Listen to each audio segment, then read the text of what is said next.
চলো আজকের লাঞ্চটা শেয়ার করতে করতে তোমাদের সাথে কিছু কথা শেয়ার করি। তোমরা তো সকলেই জানো যে আমার রান্না বান্না করতে কতটা ভালো লাগে, আর সেই জন্য কিন্তু আমার এই ইউটিউব চ্যানেলটাও খোলা, যাতে তোমাদের সাথে সুন্দর সুন্দর রেসিপি আমি শেয়ার করতে পারি। কিন্তু কথা হচ্ছে, আমি এই রান্না বান্না শিখলাম কোথা থেকে? আমার বাবা মা ঠাকুমা খুব ভালো রান্না বান্না করে, কিন্তু যে আধুনিক খাবারগুলো সেগুলো কিন্তু আমি একটু এক্সপেরিমেন্ট করতেই বেশি ভালোবাসি। তো যাই হোক, বর্ষা তো চলেই এসেছে, এবার কিন্তু কম বেশি সকলের বাড়িতে কিন্তু ইলিশ মাছের নানা রকম রেসিপি তৈরি হবে।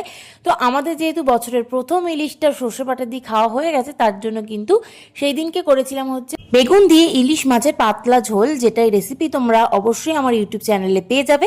তোমরা চাইলে কিন্তু অবশ্যই চেক করে নিও। তো বর্ষাকালের চারিদিকে যেমন জল ভর্তি হয়ে রয়েছে, ঠিক তেমনই কিন্তু আমার থালাতেও কিন্তু ইলিশ মাছের ঝোল একদম থই থই করছে। কিন্তু প্রথম পাতেই তো আর ইলিশ মাছের ঝোল দিয়ে খাওয়া যায় না, তাই প্রথম পাতে ছিল কিন্তু একটু ঝিঙে আলু পোস্ত।